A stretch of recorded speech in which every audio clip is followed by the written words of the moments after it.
Hi, I'm Ken Murdoch, and this is the GDB Network. Those three letters, GDB, stand for Gotta Do Better, and my goodness, don't we need that now. My message in this video is a bit of a departure from most of the other videos that I've posted on YouTube. The previous videos have been focused on usually one, maybe two or three specific actions or policies that the Trump administration has implemented and their impact on Americans and, in most cases, the rest of the world.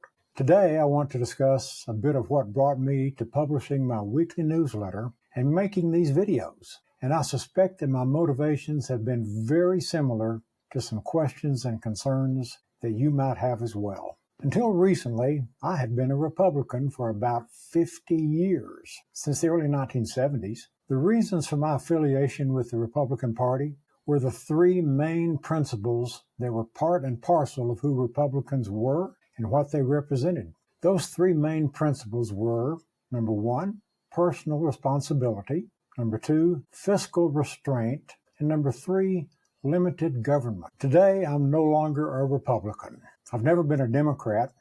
Neither label applies to me today. If you want to put a label on me today, the most accurate one would be frustrated, pissed off American. I no longer see issues from a party perspective. I see them as problems and challenges that need to be addressed responsibly, and my vote goes to the candidate who most completely shares that perspective. For most of the last 30 years of the 20th century, and even into the early part of the early 2000s, my basic beliefs about the two main parties were simple and unambiguous. Republicans, in my mind, represented what I believed about how individuals and societies should prioritize their beliefs and their actions. Though neither party was anything close to perfect, I saw Republicans as diligent, responsible, patriotic, and committed to upholding the values that made America the greatest country in the world. If I could paint with a broad brush, Republicans represented a willingness and a commitment to doing the right thing in foreign and domestic affairs, supporting a strong military, standing up to tyrants wherever they might be in the world, and not afraid to confront evil and injustice. Democrats, on the other hand, were the party I saw as spendthrifts who thought that the government could spend my money better than I could, who thought that they could and would tax us into mediocrity in every area, and who saw government oversight as the key to solving all problems here and abroad. I thought most Democrats were a delusional group who had good intentions hampered by unrealistic beliefs about people and societies. In hindsight, I do not believe now that either of those perspectives was totally accurate. Both parties have changed significantly, and so have I. Neither party ever lived up to their stated priorities, but on the whole, my perception was that Republicans, neither party ever lived up to their stated priorities, but on the whole, my perception was that Republicans recognized and reacted to reality, whereas Democrats had blinders on that kept them from seeing the world as it really was. Everything changed in 2016, and my decision on which candidate to vote for in the presidential election was very much influenced by the candidate I wanted to vote against more than who I wanted to vote for to occupy the Oval Office. When I had to make a choice for either Hillary Clinton or Donald Trump, I chose to vote for the candidate that represented the least bad choice for America. I held my nose and I voted for Hillary Clinton because as I watched the campaigns for both candidates, time after time in the debates and on the campaign trail, Donald Trump failed to pass the smell test. I can sum it up by saying that Hillary Clinton's stench was slightly less off-putting than what I saw and heard from Donald Trump. When Trump won, I was somewhat surprised, but not terribly disappointed because I didn't really like Hillary Clinton either. My attitude was, okay, well, this guy made a lot of promises. Let's give him a chance to fulfill them. My decision to abandon the Republican Party after so many years of blind devotion to it was not easy. I felt a bit like I had betrayed the ideals of my early adulthood and my loyalty to the party. But a tiny bit of me also felt like the party had betrayed and abandoned me in selecting a candidate of questionable character in Donald Trump. I think there are a lot of voters across the country who felt the same reservations I had about not voting for the Republican candidate. I felt like a man without a party affiliation.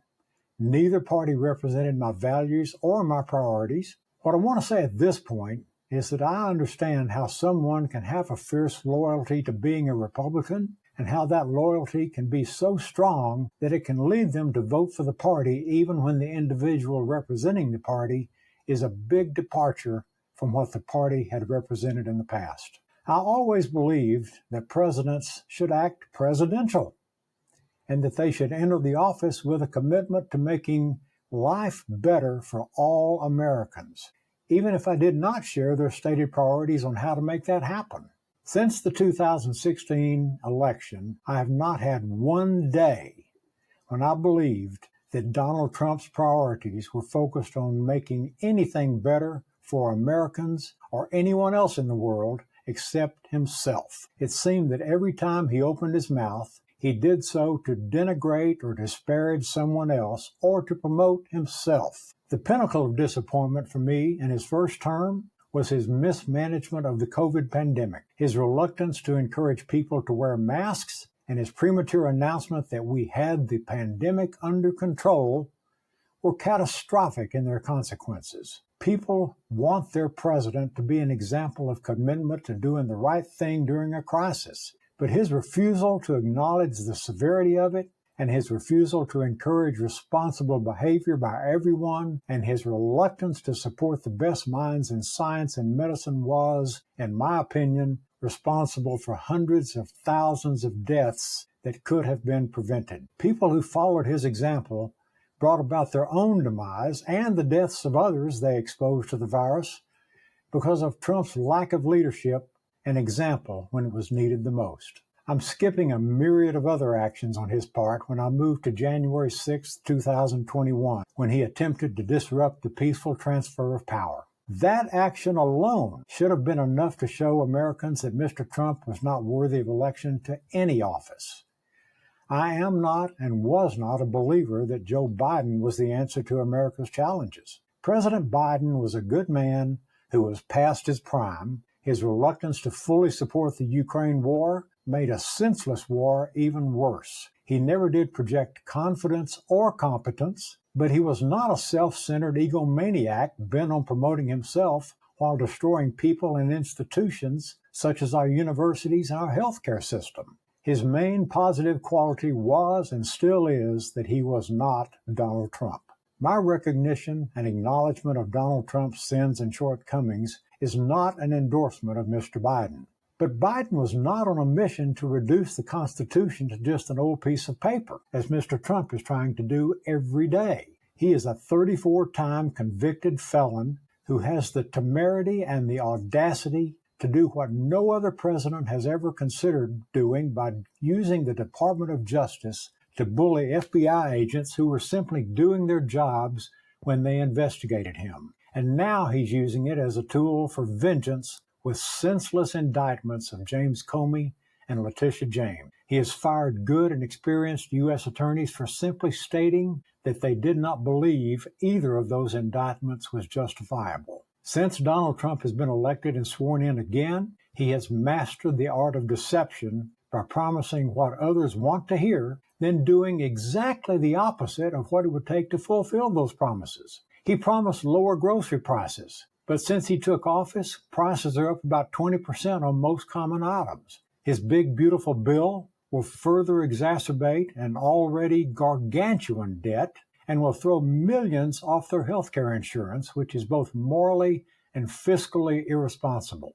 Those three principles that I used to define the Republican Party, fiscal restraint, personal responsibility, and limited government, have no place in Trump world. It's neither fiscally responsible nor an example of limited government when he sends National Guard troops to major cities in blue states. None of these cities want or need National Guard marching in their streets. His ICE raids that disregard due process are an assault on the Constitution of the United States, while at the same time depriving essential industries of the workers they need to run their businesses. Crops do not get harvested, roads don't get built, construction projects do not go forward, and the taxes that these critical workers pay do not get collected. It's past time to stop him and to stop worshiping at the altar of Vladimir Putin, the murderous dictator whom Trump wants to emulate. It's also past time for us to worry about making Putin mad